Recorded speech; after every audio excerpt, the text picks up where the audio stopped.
go onto YouTube or Facebook or whatever, you wouldn't be able to use those services anyway. But in India, I found it very, very difficult. There was no free Wi-Fi.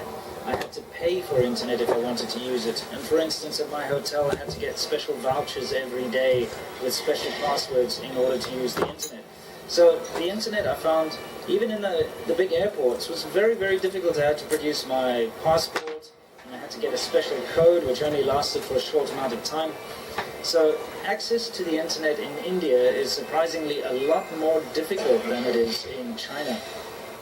Now there's a very interesting habit that most Indian people have, which I've not seen outside of India, and that is a head shaking thing that they do when they are nodding in agreement.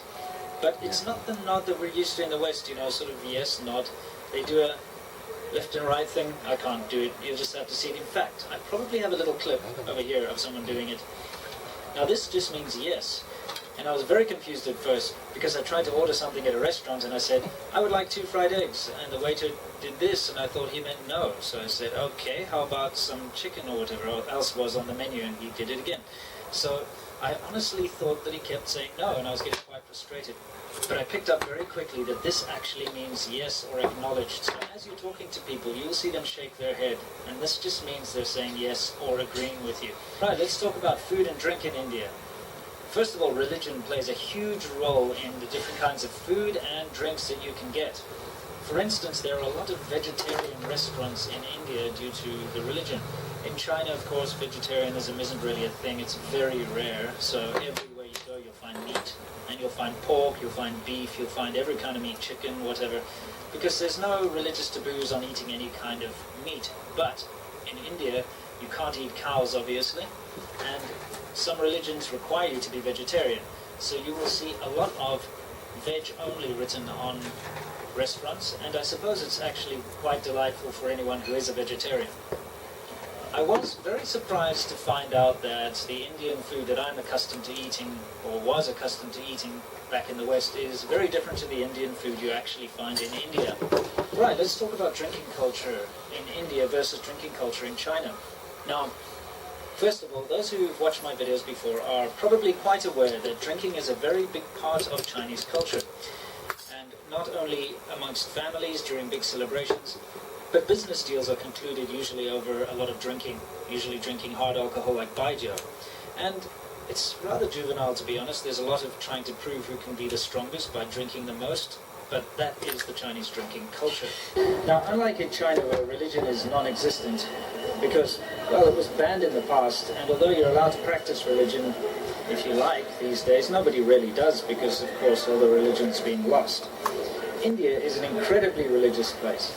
You walk around on the streets and you'll see people in all sorts of different religious garb, people practicing various different religions. You'll see a Muslim school right next to a Christian church, right next to a Buddhist temple. It's really interesting, and I must say quite fascinating to see all the different kinds of religions all working together, or all living together, I should say. Now, due to the fact that religion is an incredibly big and strong part of Indian culture, drinking is very frowned upon. And I suppose most religions actually don't approve of drinking, and so it's very difficult to find a drink. Probably the most interesting part of my trip to India was the adventure that I had trying to find a drink. Now, there were signs posted all over my hotel room saying, no alcohol allowed on premises. There were no restaurants that would allow me to drink inside. So I was walking around trying to figure out where a person can find a drink. And I noticed every once in a while sort of an inebriated scoundrel stumbling out or being thrown out of these really dark, dingy-looking little bars. And they were sort of hidden away on back streets. They weren't that easy to see. And I thought to myself, well, that's not really the kind of place I want to go into. It looks fairly dodgy and dangerous. But you know what? I'm having an adventure. I'm in a different country. I can take care of myself. I'm going to go inside and check it out. So I found one that didn't look too bad, and I walked inside, and it was very different. First of all, there are cubicles that you sit in. So they lead you in and sit you down in your own little cubicle. It's very small, probably can fit 2 or 3 people maximum, and it's blocked off from everyone else. So you can't see other people drinking, and they can't see you drinking. Then another thing is that all the lights are turned off in the place. You've just got light filtering in from the windows, And all the bars were also sort of underground, level down. So you're sitting underground in the dark with light filtering in from the top. And I suppose the reason for this is to more or less hide your identity. You don't want people to walk past and see that you're drinking inside the bar. Well, whatever the case, I sat there, I had a beer in this first bar, and had a chat with the manager, and actually very friendly people, and I was very surprised, and a lot of my worries were alleviated, because it seems like that's just the way things happen there. So I went to a couple of these little bars, and I actually met some very nice and interesting people, and learned that it's quite common for some people. Well, the people I was talking to, they were mainly sort of construction workers or long-distance bus drivers, or, you know, they're very sort of low-income earners that hang around in these bars. I suppose if you've got money, you probably drink at home. And they were telling me how it's quite common for them, after work, to come and have a couple of tots of whiskey before they go home. Obviously, it's to fortify themselves before they have to go face the family. And I actually had a lot of fun and met some very interesting people, and it was very interesting to see how different drinking culture was over there. Now please bear in mind, I do realize that it can't be like this all over the whole of India. I do know that in places like New Delhi, it's a lot more open. There's a bar scene there and people can go out and drink with their friends, etc. And it's not as frowned upon as it is down here in Mangalore, where I was. But I did pass through New Delhi and Mumbai and all the way down to Mangalore, and I did see that alcohol wasn't really very widely accepted. So it turns out these bars weren't as bad as I was expecting. I was expecting them to be dangerous and full of scoundrels and really dodgy, but actually I met a lot of friendly, interesting people, and I had a good time. Yes, they were dirty, full of flies, and, well, a bit weird, but I really did have a good time. So this brings me on to this little point I want to make here, and that is, before you knock something, try it. And in fact, I've just done a video about this. I had a lot of preconceived notions before coming to China, and when I got to China, obviously found out that most of them were wrong. I'm going to link you to it here. Please go and check it out. Let me know what you think. I hope you found this video interesting. I just have to say that my little adventure to India was absolutely wonderful, and I can certainly recommend it. Anyway, until next time, thank you for watching. Can't wait to see you in the next video, and as always, stay awesome.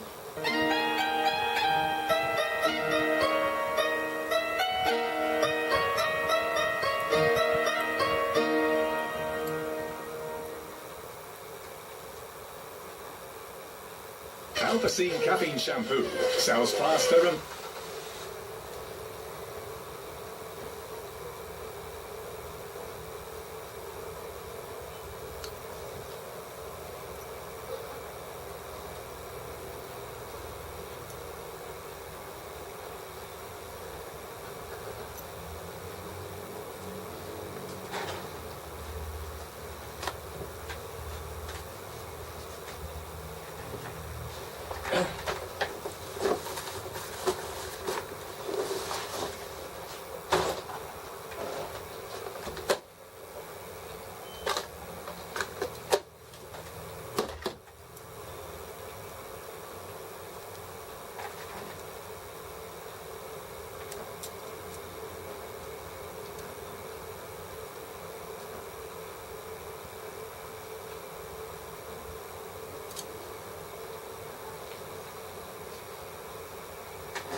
Sorry guys, if you've come here for politics, I'm afraid you've come to the wrong place.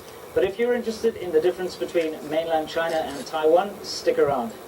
So what is the purpose of this video? This video is really just being put out there to educate those of you who want to choose between living or traveling to mainland China or Taiwan, just so that you know the differences between the way of life, what to expect, etc. I suppose a brief history is in order here for those of you who are unfamiliar with the whole Taiwan and mainland China region. And basically, there was a big civil war. The Nationalist Party fled to Taiwan and the Communist Party stayed in mainland China. And so two different political systems in two different countries more or less grew up from that specific point in time.